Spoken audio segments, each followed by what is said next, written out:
lost at night in the wood, shadows fight.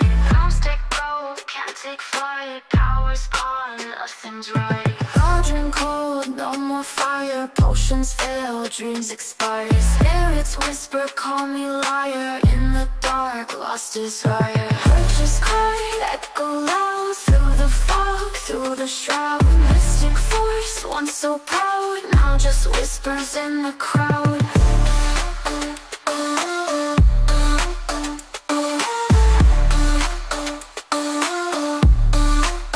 Babalan TV. Hello po Scorpio, welcome po sa inyong reading. So this is for March 15 to the 21st reading. Para po sa mga bago, don't forget to click the subscribe button, smash the like button, comment below kung kayo po ay nakaka-resonate, and hit the notification bell. Kung gusto nyo pong sumali sa ating live sessions, doon po yan sa ating kabilang channel, that is Babaylan TV. No, yan po ang ating unang channel catered for our international audience. Ayan. So, kung gusto niyo pong sumali, you're very much welcome, no, na sumali po sa ating live sessions. And huwag po kayong matakot na sumali dahil mababait naman po ang mga tao doon. So marami tayong pag-uusapan ha, Scorpio, like your finances, career, romance, syempre different stages of romance sa mag-asawa, jowa, single, no labels, so may mga crush, third-party situation if ever lalabas, no? Or probably other aspects of your life. Ayan. I want you to know that this is a general reading, so you may resonate with the entire reading, or you may resonate with some bits and pieces of the reading. Take what's only yours. Simulan na natin. So, Scorpio, no? Wag din po kayo gusto ko lang din po pala muna ipaalala na meron po tayong paraffol ng free video reading. So, kung gusto niyo magkaroon ng reading sa akin, i-announce ko po yan sa Facebook within this week. So, follow me sa Facebook. Hindi ko po yan i-announce dito sa YouTube, hindi po sa TikTok. Dito lang po, no? Sa Facebook. Ayan, para makasali kayo. Eto na, magsisimula na talaga tayo, Scorpio, with the 7 of Wands, King of Swords, Ace of Cups, the 5 of Wands, 4 of Wands, and the Sacral Chakra. So, Sacral Chakra in here is parang meron na tayong intuition, parang may push ng universe or there's some force in here. Pero pinag-iisipan natin mabuti, probably the signs are already there. So, the signs of you to do something, for you to give birth to something, no? Sinasabi natin dito, kailangan mo nang gawin. Pero bakit may katigasan ng ulo natin dito? Kahit gustong-gusto naman natin gawin or gusto-gusto nating ma-experience, no? Siguro naglalaban dito ang puso at isip, no? With the 5 of Wands and the 4 of Wands in here. You know, ang nakikita ko naman dito is stability. If in case, no? Kasi meron na tayong mga nudges, no, ng ating intuition. So when it comes to finances, chances are, either kung kinakailangan natin mangutang para makapagpunta tayo ng business, or kinakailangan nating mag-invest na dito sa business na ating pinaplano, why not? Kasi nakikita natin dito with the 4 of Wands na doon yung stability. However, syempre, pera ang pinag-uusapan, hindi ito madaling kitain. Kaya naiintindihan ko naman yung part doon na what if mag-fail, no? So meron kang mga inhibitions, meron kang mga questions, and probably some fear.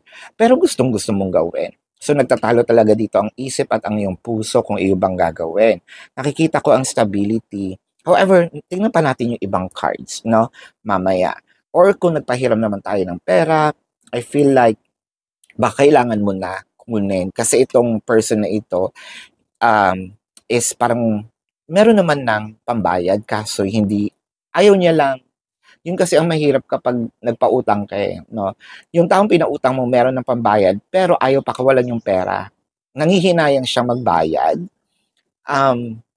pero hindi siya nanghinayang nung nanghiram.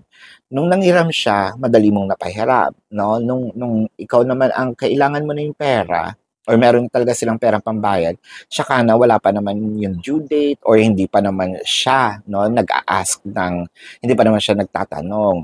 So, Naku, mahirap yung gano'n. So, kailangan mo ng magsalita, baka meron ka na. Kasi nakikita ng kita, no? Nagpa-post-post ka na. So, chances are, meron kang extra. Or baka sana maalala mo ako dahil sa akin ka nang hiram, no? Or meron ka pang atraso sa akin. With the career and job, I am seeing in here na with the Seven of Wands, sa career, ang dami-daming mga bagay na siguro binabalansin natin ngayon. Although gusto natin na mag-improve tayo kasi kaso ang parang feeling natin kaaway natin ng management, bakit gano'n? With the Four of Wands. Or baka feeling mo lang ayaw sa'yo. Pero chances are, itong management na ito or supervisor na ito or manager na ito, I feel like ayaw talaga or parang meron siyang pinipili. With the Seven of Wands, meron siyang favoritism, no? Kung ikaw ay naghahanap pa lamang ng trabaho, I feel like gawin mo na. Natatakot lang tayo dito with the Five of Wands, naghahati ang ating puso at ang isip, no? Sa romance sa mga mag-asawa, I feel like meron kang gustong gawin i-offer, kaso gusto mong kausapin, magkaaway kayo ngayon, pero ayaw mo namang, okay, naiintindihan ko yung situation na to. Magkaaway tayo. Okay, hindi tayo nagpapansinan. Given. Pero it doesn't mean na kailangan nating maghiwalay, no? Have our separate ways. Oo, naiinis ako, nagagalit ako, pero it doesn't mean na ayoko na, no? Naiinis lang ako, tao ko eh. No, meron kang nagawa sa akin and I feel like kailangan ko itong maramdaman. Pinaramdam mo sa akin itong galit. So, kailangan ko magalit, di ba? Kailangan ko magtampo. Although meron tayong hindi pagkakaunawaan, pero with the Four of Wands, huhupa din naman ito at sa'yo pa rin naman ako. Parang ganun yung siste. Baka kasi meron ditong nag-away, away ng away, no? Ang solusyon, maghiwalay na tayo, no? Kung magjowa, so parang ganun din. Kung magjowa naman, ang nakikita ko lang dito is palalim ng palalim itong relationship or itong emotion. Kaya siguro nagkakaroon na ng mga conflict, no? Wala naman kasing perfect na relationship, no? Kung singles naman, with the Seven of Wands, meron ka ng gusto. I feel like medyo nafo-fall na tayo. Or I feel like nafo-fall na tayo or kung sa mga may crushes, no, nafo-fall na tayo. Pero nag-aaway ang ating isip at puso, no? Kung tayo ba'y aamin, ibibigay ba natin itong emotion, no? I-express ba natin? Kung no label naman, I feel like kailangan mo na rin magsalita dahil sino ba naman ang gusto mapunta sa isang relationship na hindi mo alam kung saan ka lulugar? Minsan nakakainis, kailangan mo magselos, pero hanggang galit ka lang, hindi mo pwedeng sabihin selos dahil walang kayo. Sakit ba? Kaya nga kailangan mo na magsalita kasi nakikita ko Four of Wands here. No? Kung third party situation, syempre mas masakit ito. Sino ba naman ang gustong pumunta sa isang relasyon or mapunta sa isang relasyon na meron kang kahati, di ba? So, I think na kailangan mong sabihin ito pero hindi sa marahas na paraan ha, hindi sa pabalang, pasigaw, no? With the Seven of Wands, there's a lot of ways for you to say this, no? So, tingnan pa natin yung ibang cards. Ayan. Yeah, nakakita rin ako dito na parang medyo nagtitimpi-timpi naman tayo kahit pa paano, no? The Four of Cups, the Knight of Cups, the Nine of Wands, the Fool card, and the Ace of Wands. So, nandito yung passion natin. But with the Four of Cups, parang tinitigasan natin ang ulo natin or ang puso natin. I feel like tayo ba mismo ang nagpapabagal ng pakikipagbate or, you know, pakikipag-unite dito sa energy na ito. I feel like you need to take risk. Because I am seeing here passion, no? So, when it comes to finances, I am seeing here na meron ng nudge. Pero with the Four of Cups, ayaw mong pansinin itong mga signs, no? Ayaw mong pansinin yung mga signs. Parang sinasabi mo, kailangan ko pang maging sobrang, kailangan kong maging sobrang meticuloso. Kung finances ito, that's understandable. Katulad yung sinabi ko kanina, pera itong pinag-uusapan natin, mahirap, di ba? Mahirap kumita ng pera at hindi mo naman ito basta-basta bibitawan ng ganon. that is okay. So probably you need to check on with the nine of wands. Tingnan natin itong mga pag-aaralan natin mabuti. Let's open our doors to different possibilities. That's good. And different learnings as well. So nandiyan ang online, YouTube online university, no? Pero ang sinasabi dito, do it, no, with the full card and the ace of wands because that's your passion. When it comes to the career, sa career kasi hindi mo ito problema, no? Kasi feeling ko nga merong ayaw sa iyo. So what you can do here is parang siguro sinasabi, siguro pag meron ng tamang panahon, which is good naman. And I feel like siguro we need to magpalipat tayo ng ibang department, or kaibiganin natin with the nine of wands, makisabay tayo, makipag-friendship tayo, hindi naman ito pagiging plastic, no? You are there, of course, not as a family, but you should work as one, no? You should work as one. You should work kay aswang, sabi ganon. With the full card, try to take a risk, calculated risk, na makipag-friendship din dun sa taong yon. At the end of the day, hindi naman kayo friends paglabas ng opisina. Trabaho, walang personalan. Isipin mo na lang na it's for the same goal, no? For romances, mag-asawa, bakit parang tinitigasan natin ang ulo natin? Ano ba itong tinitigasan with the ace of wands? Siguro si Mister, no? Kinakalabit ka na pero ayaw mo pa. Kasi the ace of wands, no, hindi naman ito kabastusan. Kaya nga, dinidiscuss ko, mag-asawa kayo. And don't worry, this video is, yung 18 below, hindi po ito nakikita. So, meron po akong restrictions dito. We are all adults here, no? We are all adults para pag-usapan ito, lalo na kung mag-asawa. Ace of Wands is a phallic card. So, ito po ay nagsisimbolize ng ari ng lalaki na matigas na. No? Siguro, kinakalabit-kalabit ka na, and that is your person's way of telling you na, sorry, no, let's make love. This is not just about sex. This is about making love. This is my way of expressing myself, no, na hindi ko nasasabi ng verbal. So, probably yung mga moves niya, no, yung mga hagod, mga diin, yung mga kagat, yung mga kurot sa bunot, no, ang kalmot, no, yung mga pag-ungol. So, I feel like yun yung kanyang way of expressing their emotion, no? Siguro feeling ko dito sa mga mag-asawa, yung kinakalabit na, pero ayaw pa muna. I feel like nagpapakipot. That's also part of the relationship. Kung lalaki naman itong nakikinig sa akin ngayon, no? Kung ito yung nagpapakipot, suyuin mo lang ng suyuin. Ay hindi naman ito nangangahulugan na habang buhay itong kanyang gigil at galit sa iyo. You need to follow the you need to follow the lead. Ayan. And I feel like meron dito mga signs na, no, na si Mrs. ay willing na rin makipagbate, no. Syempre, nagpapahabol. So, lambingin mo na, no. Kung ito naman ay magjowa, I feel like bakit iniisip mo na kailangan kong bagalan itong relasyon na ito kahit mahal ko, baka kasi may dumating pa. So, this is a very different relationship, reading when it comes to magjowa. So, yung mag-asawa lang yung separate, no?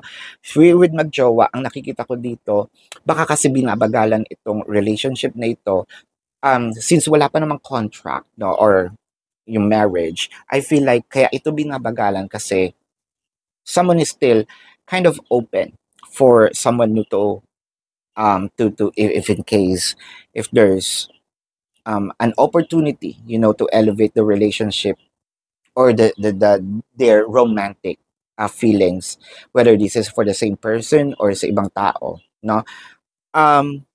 Kasi siguro bago pa, pero wala pa ako, although kahit ganun ka-passionate, I feel like it takes time, no, for the stability to happen. Wala akong sinasabing meron third party. What I am seeing in here is, if in case na meron lang parating, wala akong panghihinayangan na bakit kasi ko dagpatali agad, no? When it comes to single, what I am seeing in here is pinipigilan mo yung sarili mo, no? So parang feeling ko nai-inlove ka na, pero pinipigilan mo yung sarili mo kasi kilala mo yung, ah, feeling ko itong person na ito gustong may mangyari din sa inyo pero pinipigilan mo or willing ka na rin bumigay, no? Ang kinakatakot mo lang dito is baka mapag-usapan kayo ng ibang tao. So, morality kicks in here, no? For no label and crushes, I feel like it's the same energy with the single, no? Parang gusto mo na rin bumigay pero gusto na ng ating will. Kaso yung logical natin, yung logical thinking, baka kasi may pag-uusapan, no? Baka hindi naman ako seryosohin right after, baka sex lang ang habol, no? For the third party situation, I feel like medyo nilalayo mo ang iyong sarili dito. Binabagalan mo at hindi ka naman ngayon masyadong open. What you wanted in here for your person to take a risk, no? Baka ganun din kasi ang iniisip mo, sex lang ba ang habol, no? So tingnan natin dito ang iba pang cards, pero gusto ko lang pong ipaalala sa inyo na dun po sa ating Babaylan TV, dun po tayo nagla-live ha. So may mga readings din po doon. Sumali kayo dahil ang live sessions po, real time naman ang sagot. Of course, may in order ko yung sinasagot. Madami po kayo doon sa pagpasok. Hindi po agad, porket nag-type kayo ng tanong, sagutin ko agad. Kasi kung sino yung mauna, no? Pero makakarating din tayo sa inyo, no? Pero kung hindi niyo po naaabutan, pwede naman kayo magtanong dito as long as the question is answerable by yes or no. Okay? Kung hindi po kayo masasatisfy sa yes or no na sagot lang, dumiretso na po kayo sa website. There is a link. Click the link, route po kayo sa website. Nandun po yung information, name, number, QR code, amount per question, no? For your reference. And don't forget, no, na take advantage nyo for questions plus 1. So, discounted po yun. And if you want to book a private reading, nandun din po siya. Speaking of private reading, mag-a-announce po ako ng raffle for the free video yun ha. Private reading, and that will be for free. Wala pong amount, no? Sumali kayo sa raffle, no? Mamimili po ako ng winner or winners. Ayan. At ang announcement po within this week, pero hindi dito, sa Facebook lang po, no? So, let's check. I need some more time before I can come to you. So, I think that this is where this energy, lalo na sa mga mag-asawa, no? Bigyan mo ko ng konti pang time. Pero, ibubuka ko rin naman ang aking puso. Ayan, baka kung ano isipin nyo, kung ano ibubuka. Pwede rin naman, no? Sa mga mag-asawa. Or, kung finances ito, no? Bigyan mo pa ako ng kaunting time, siguro para for me to make a decision. With the career and the job, I think na siguro kailangan natin pakalmahin itong sitwasyon na ito bago natin sabakan. And I feel like para sa atin naman ito, no? Sa mga magjowa, single, no labels, I feel like kailangan lang ng time para either maghilom or sabihin natin para mapunta ito into another level of commitment, no? Let's get some message from the universe. Self-awareness is key. Take time today to go within and spend time with your soul. Go for a walk in nature and ground yourself. So I think that this is the time wherein kailangan natin magmuni-muni, no? Kung pwedeng pumunta tayo sa park, mag-meditate tayo, give time to yourself para at least meron kang quality time within yourself, probably to talk to your soul, no? To talk to your higher self, universe, God, guardian angel, para magkaroon kayo ng connection and guide you, no? Listen to your favorite music, whatever you enjoy most, do that today. So kung kailan nyo ito napanood, chances are, bigyan nyo naman ng time ang inyong sarili. Baka kailangan nyo rin talaga ng pagmuni-muni para, no, maayos na kung ano man itong dapat ayusin, ma-experience na ang dapat ma-experience, no? So, let's check the zodiac sign of your person. This can be their sun sign or a place in their chart. There you go. Leo, Aries, puro ano to ha? Scorpio, bakit puro chances are puro fire signs ang lumalabas sa iyo, no? So I am seeing Pisces, baka ka po Scorpio, no? Cancer, Sagittarius. Yeah, so this is your reading. Love and light to you. Namaste. See you po sa susunod na readings. Goodbye.